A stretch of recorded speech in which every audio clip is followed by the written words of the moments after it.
গতকাল রাত্রে গোপন খবরের ভিত্তিতে আগরতলা সরকারি রেল পুলিশের হাতে আটক 5 বিহারের যুবক, যাদের কাছ থেকে পাওয়া গেছে ফেন্সিডিল। প্রথম একজনকে আটক করে যোগেন্দ্রনগর রেল স্টেশন থেকে এবং তাকে জিজ্ঞাসাবাদ করার পরে আরও 4 জনকে আটক করে আগরতলা রেল স্টেশনের থেকে। তবে ত্রিপুরাতে তাদের কার সাথে যুক্ত সে বিষয়ে এখনও জিজ্ঞাসাবাদ করছে পুলিশ। অ্যাকচুয়ালি গতকালকে সন্ধ্যা 7টার দিকে আমাদের কাছে একটা খবর আসে যে কয়েকজন লোক কোনো কন্ট্রাব্যান্ড নিয়ে যোগেন্দ্রনগর রেল স্টেশনে নামতে পারে। তারপর যথারীতি আমরা আমার সিনিয়র অথরিটিকেও জানাই। তারপর আমরা যথারীতি ওই যোগেন্দ্রনগরে চলে যাই এবং যাওয়ার পর আমরা একটি লোকাল ট্রেন থেকে একজন ছেলে, আদিবাসী ছেলে নামে, সঙ্গে তার একটা বস্তা ছিল। তো আমাদের সন্দেহ যে সে সম্ভবত হতে পারে। তো আমাদের দেখে সে পালাতে যেতে চেয়েছিল। তারপর আমরা ডিটেইন করি, লোকাল যারা আছেন তারাও আমাদের সহায়তা করে। ডিটেইন করে দেখা গেল যে ওইটার মধ্যে কন্ট্রাব্যান্ড আছে। তাই মিনটাইমে আমাদের সুপিরিয়র অথরিটিও তারাও এসে করেছে।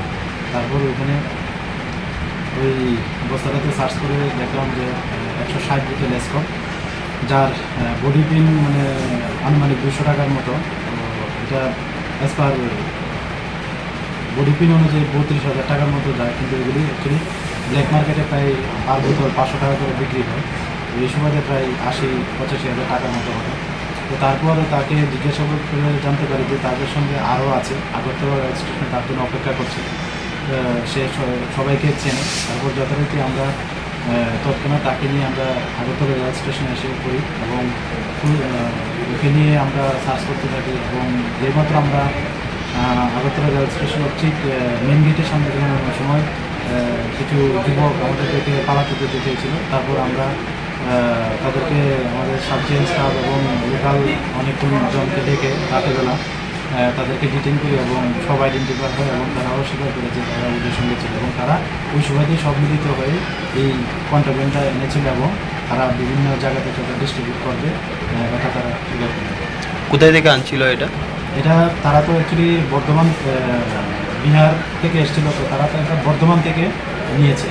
বর্ধমান থেকে তারা কোনো একজন তাকে কালেকশন করেছে, যদিও তাদের ইন্টারভিউশন চলছে এবং আমরা দেখছি যে এগুলা মানে এক্সাক্ট কোনখান থেকে এনেছে এবং কোথায় তারা এগুলো ডিস্ট্রিবিউট করবে এগুলো চলছে।